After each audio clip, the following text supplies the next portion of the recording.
was, have you guys been keeping up with any of this UFO stuff? It's kind of they're supposed to. Well, first of all, have y'all kept up with anything going on in the UFO world? You don't want to know what I think when you ask a question like that. You want me to tell you what I really think? What do you really think? What kind of question is that? I mean, it just seems spooky. I'm in the news cycle, though. Yeah. I'm in the news cycle, so you gotta read the news, And if you read the news and to find out what's going on, what people call current events, a current event is a big discussion going on around the potential and imminent release. It's coming of the UFO files, and we're going to find out. But I think that I have been hearing this same noise that you're hearing, but I'm very doubtful because for a while there we were going to hear everything in the Epstein files, and then it just turned out to be a big nothing burger when they didn't release anything. So I hear people say the government's about to do. I think they did release. Well, they did. Oh. I mean, they did. They released some emails. They didn't really. I mean, nothing. We basically didn't know. It's just. I'm saying, you're right, Zach. There's been a lot of chatter. There was a guy. What was it, about a year ago? Maybe two. Maybe it was a couple of years ago. That was actually worked for the government.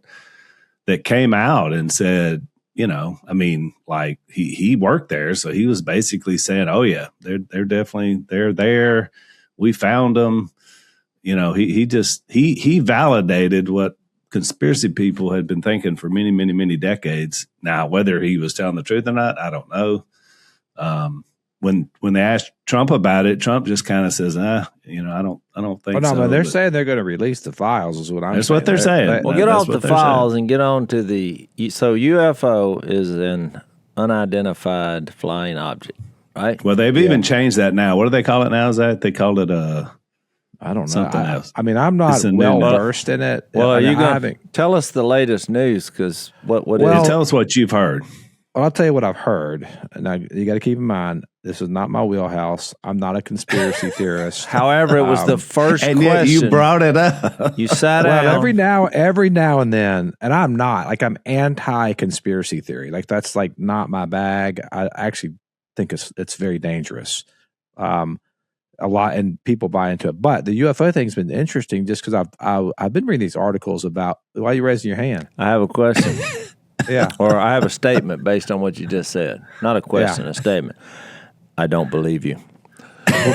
What part don't you believe? That you're not a conspiracy theorist, because evidently something happened in the news cycle that you're unfortunately watching, and it you wanted to reach out to someone else and say, have you seen this? So it triggered, there's a spark in there of some but I haven't made it. But I have not validated any of the claims that are, well, let's hear them. All right, let's hear them. We'll help you through it. I don't know the full claim story. I'm just gonna tell you what I've looked at, and what's been interesting is, one, there's been a lot of people connected with NASA that have gone missing or died mysteriously.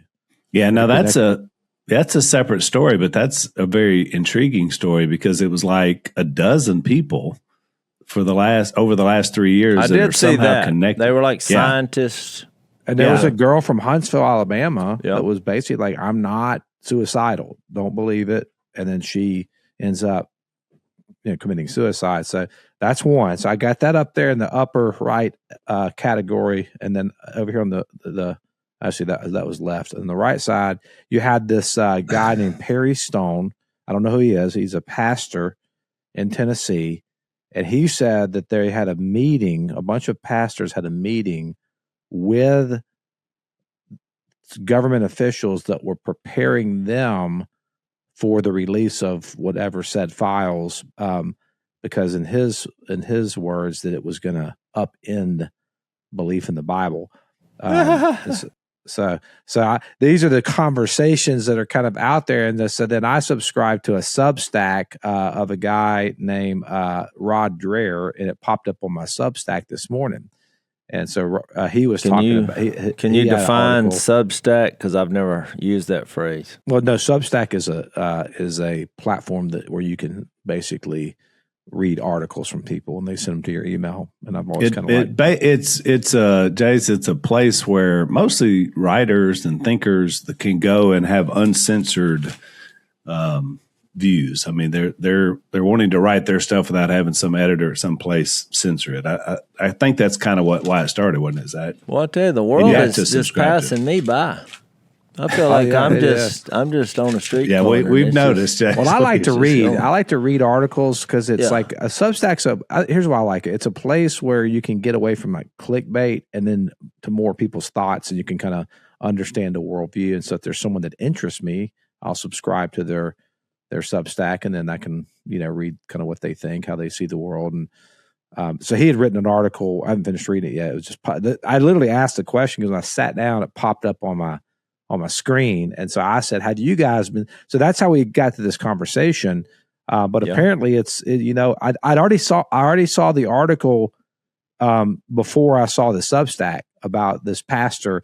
And of course, Roger Ayers makes the point, like, why would the government officials go meet with like, what do you call it, tier 3 Protestant, pastors when they could have gone to the heads of these denominations. And he's like, this is where we live in now. It's kind of crazy, but it is interesting. I'll just say that there is, I'm very curious to see what gets released. And Al, you may be correct. It may be a big nothing burger. And we may not get anything released, but you want to hear my response? I do. All right. Here are the first thoughts that popped into my head. Hebrews 4:12, nothing in all of God's creation is hidden from his sight. So I'm limited as a human. I see things in the sky and I don't know what it is, so it's unidentified, and it may be flying or just in the sky. But I know nothing is hidden from God. He identifies everything. 1 John 3, where was that, 20, where it said God knows everything? He even knows what is unseen, like the thoughts going around in your head. Then the third thing I thought, which is probably the most profound, did you know what the Hebrew word is for lifted up is? I don't. NASA. Oh, interesting. NASA. So, which made me think when Jesus said in John 12, when I am lifted up, which I realize I've now gone to, the Greek translation, but the idea of being lifted up. So that should be the easiest Hebrew word to ever remember. I won't forget it now. Yeah. I won't either. But just imagine the sight when Jesus was lifted up. Remember in Acts 1? Mm-hmm. So people from a distance, they would have thought it's a UFO.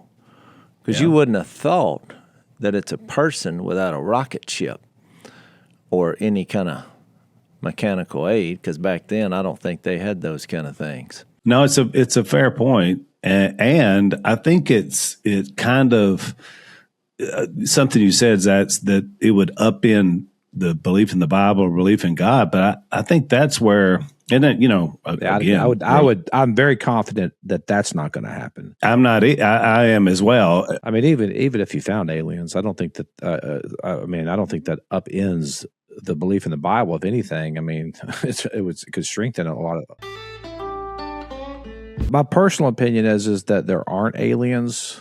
That's my personal opinion. I don't think we're going to find out anything that we're going to be, oh my gosh, they've got, like, I think one of the things they said, well, there's like these reptilian creatures that have been discovered. I don't believe it, but again, Jace, I'm not a conspiracy theorist, so it's going to take a lot. I do believe in Black Panthers, but that's probably about as far as I would. Since you're going on record, Zach, I'll go on record and say, and I think there will be, since we have the other beings from the other realms, I think we will find something else that's been created. I think our planet Earth was special to God for a special reason, but it doesn't mean He didn't create life somewhere else. So I'll go on record as going the other way. So, Jace, once again, here you are. You're the arbiter. You're the middle. You're the man. What do you say? Well, about 7 or 8 years ago, if I had my phone, I would text Dan the butler and see who this fellow was. Phil and I were down on the riverbank, and we caught some fish, and we were going to eat them. And a guy showed up who was an astrophysicist. I tried to look him up, but no bueno. But because he had bought the government software capabilities, and he gave us basically about a 5-6 hour presentation, and we're looking at this, which for at that time, the software that I was looking at on the TV screen was incredible. We were taking visuals through planets and different things and learning a lot. And his whole point was, he had one point now, and he's a pretty sharp guy, because I remember my dad saying, I knew you were smart when I realized how close your eyes were together. And you have real pale skin. That's what he told him. Leave it to Dad to tie it to the physical being. He gave about a 5-hour presentation. I don't know I guess maybe that was before the podcast. Seemed like we had talked about that before. Oh, this is a while back. I remember. I wasn't there, but I heard stories. If you would have been there, you would have never been on the side of this argument that you're on.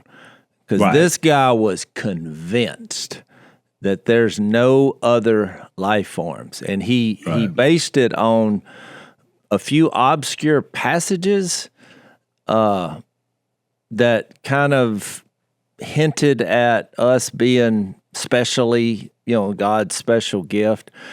But he also went through, hundreds of the planets and stars and all this. He was convinced that, no, these are not habitable for life. Now, obviously, the universe is a big place. Yeah, he did leave out, but he was pretty confident. He kind of won me over in that, okay, this is special and this is it. Everything else comes from our limitations. That's why I said that earlier. As humans, we just don't know what we don't. We're so limited that we can only see so far and go so far. We're trapped. We're as Phil would famously say, we're on a ball floating through space, traveling 1,000,000 miles an hour while spinning 1,000 miles an hour, and nobody's hair's moving unless it's windy on a particular day, which is quite fascinating, but it makes you feel really small.